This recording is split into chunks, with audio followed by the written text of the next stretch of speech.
بسم اللہ الرحمن الرحیم۔ السلام علیکم۔ ہم اپنے تمام ویورز کو خوش آمدید کہتے ہیں۔ اسلامک سٹوری سننے کے لیے ہمارے چینل بشر اسٹوڈیو کو سبسکرائب کریں۔ یاجوج ماجوج کے متعلق بہت سی افسانوی داستانیں مشہور ہیں، جس کی وجہ سے عام لوگ تو یہ خیال کرتے ہیں کہ یاجوج ماجوج کوئی انسانی مخلوق ہی نہیں ہے، لیکن اگر وہ انسان ہیں تو اس وقت کہاں پر ہیں؟ سائنس کے اس جدید دور میں کہ جہاں زمین کا کونا کونا چھان لیا گیا ہے، لیکن اب بھی یاجوج ماجوج نہیں ڈھونڈے جا سکے۔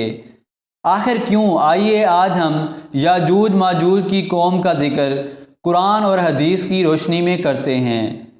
روایات اور تاریخی کتابوں سے جو ثابت ہے وہ یہ ہے کہ یاجوج ماجوج دو قبیلے تھے جو حضرت نوح علیہ السلام کے بیٹے حضرت یافس علیہ السلام کی اولاد میں سے تھے۔ یاجوج ماجوج دو سردار تھے جنہوں نے ایک دوسرے کی بہنوں سے شادی کی اور قسم کھائی کہ اب وہ اپنے خون میں ملاوٹ نہیں کریں گے، اس لیے انہوں نے اپنے بیٹے بیٹیوں کی شادیاں بھی آپس میں کیں۔ ان کی نسل بہت پروان چڑھی، کہا جاتا ہے کہ ان کی عورتیں ایک ہی حمل سے بیک وقت 4 بچے جنتی تھیں، جس وجہ سے ان کی نسل بہت زیادہ پھیل گئی۔ یہ انسان ہیں اور کافر ہیں، یہ جس جاندار کے پاس سے گزرتے اسے کھا جاتے تھے۔ یہ موسم بہار میں اپنی غاروں سے باہر نکل کر سبزہ کھا جاتے اور خشک چیزیں اٹھا کر لے جاتے تھے۔ ان کے پنجے اور دانت درندوں کے جیسے اور بال اتنے لمبے کہ جسم چھپا لیتے ہیں۔ اس وقت بھی دنیا میں ہماری آبادی کے ایک انسان کے بدلے میں یاجوج ماجوج کی قوم کے 10 افراد موجود ہیں، یعنی یاجوج ماجوج کی قوم ہم سے 10 گنا زیادہ ہے۔ صحیح بخاری کی حدیث نمبر 3348 کا مفہوم ہے کہ ہر 1000 میں 9900 جہنمی ہوں گے۔ تمہیں بشارت ہو، وہ ایک آدمی تم میں سے ہوگا اور 1000 دوزخی یاجوج ماجوج میں سے ہوں گے۔ پھر نبی کریم صلی اللہ علیہ وسلم کی ایک اور حدیث مبارکہ کا مفہوم ہے کہ اس ذات کی قسم جس کے قبضہ قدرت میں میری جان ہے، مجھے امید ہے کہ تم تمام جنت والوں کے 1/3 ہوں گے۔ اس حدیث سے ہم اندازہ کر سکتے ہیں کہ یاجوج ماجوج کی کتنی تعداد ہوگی۔ تاریخی شواہد سے معلوم ہوتا ہے کہ یہ لوگ شمال مشرقی ایشیا میں رہتے تھے اور اپنی وحشیانہ حملوں سے ایشیا کے جنوبی اور مغربی علاقوں میں مصیبت برپا کرتے تھے۔ قیامت کی 10 بڑی نشانیوں میں سے ایک یاجوج ماجوج کا ظہور بھی ہے۔ اللہ پاک قرآن مجید میں فرماتا ہے، یہاں تک کہ یاجوج ماجوج کھول دیے جائیں گے اور وہ ہر بلندی سے دوڑتے ہوئے آئیں گے۔ حضرت ذوالقرنین بہت ہی نیک صفت انسان اور ایک عظیم بادشاہ تھے۔ اللہ تعالیٰ نے انہیں قوت و طاقت سے نوازا تھا۔ انہوں نے مشرق سے مغرب تک اپنی حکومت قائم کر لی تھی۔ انہوں نے مشرق و مغرب کے دور دراز کے سفر طے کیے۔ ان کا تذکرہ قرآن مجید کی سورہ کہف کی آیت 83 تا 99 میں ملتا ہے، اور جس کی تفسیر ہمیں احادیث میں بھی ملتی ہے۔ اسی زمانے میں یاجوج ماجوج نے بھی قتل و غارت کا بازار گرم کر رکھا تھا۔ وہ ایسے وحشی تھے کہ زندہ انسانوں کو چیر پھاڑ دیتے تھے اور خون کی ندیاں بہانا ان کا معمول تھا۔ جب بھی کوئی علاقہ فتح کرتے، وہاں موجود جوان لڑکیوں کا خون پی جاتے، جس سے وہ خود کو دوبارہ جوان محسوس کرتے۔ جب حضرت ذوالقرنین فتوحات کرتے کرتے یاجوج ماجوج کے قریب پہنچتے ہیں تو وہاں کے لوگ ان سے یاجوج ماجوج کی شکایت کرتے ہیں کہ ہمیں کسی طرح اس ظالم قوم سے نجات دلائیں۔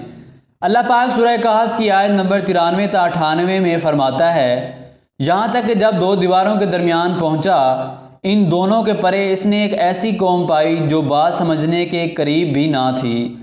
انہوں نے کہا، اے ذوالقرنین، یاجوج ماجوج اس ملک میں بڑے فسادی ہیں، تو کیا ہم آپ کے لیے کچھ خرچ کا انتظام کر دیں؟ آپ ہمارے اور ان کے درمیان ایک دیوار بنا دیں۔ اس نے جواب دیا کہ میرے اختیار میں میرے پروردگار نے جو کچھ دے رکھا ہے وہی بہتر ہے، تم صرف قوت و طاقت سے میری مدد کرو، میں تم میں اور ان میں ایک مضبوط حجاب بنا دیتا ہوں۔ مجھے لوہے کی چادریں لا کر دو۔ یہاں تک کہ جب ان دونوں پہاڑوں کے درمیان دیوار برابر کر دی تو حکم دیا کہ تیز آگ جلاؤ، یہاں تک کہ ان چادروں کو آگ کر دیا۔ فرمایا، میرے پاس لاؤ، اس پر پگھلا ہوا تانبا ڈال دو۔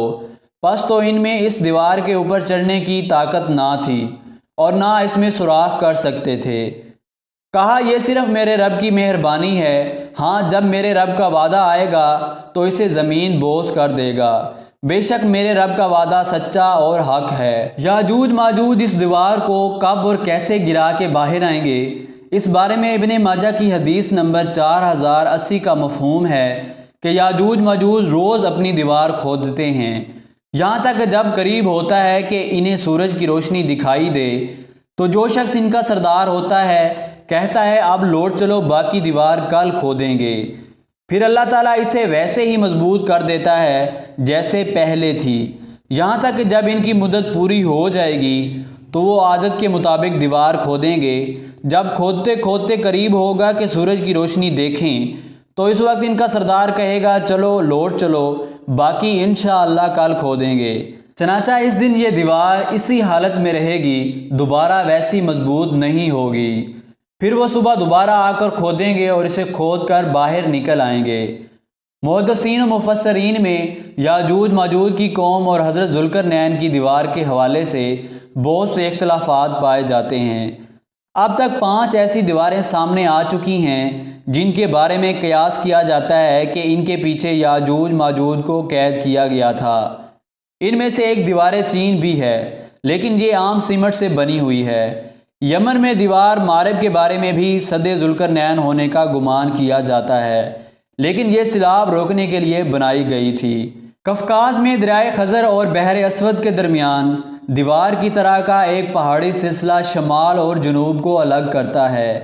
یہاں ایک لوہے کی دیوار بھی نظر آتی ہے جس کے بارے میں لوگ قیاس کرتے ہیں کہ یہی ذوالقرنین کی دیوار ہے۔ ایک صحابی نے رسول اللہ صلی اللہ علیہ وسلم سے عرض کی، میں نے اس دیوار کو دھاری دار چادر کی طرح دیکھا ہے جس کی ایک دھاری سرخ اور ایک کالی ہے۔ اس پر آپ نے فرمایا تم نے واقعی اس کو دیکھا ہے۔ باقی یہ دعویٰ کہ سائنس کی ترقی کی وجہ سے اب دنیا کا کوئی چپا چھپا نہیں بچا، یہ دعویٰ غلط اور بے دلیل ہے۔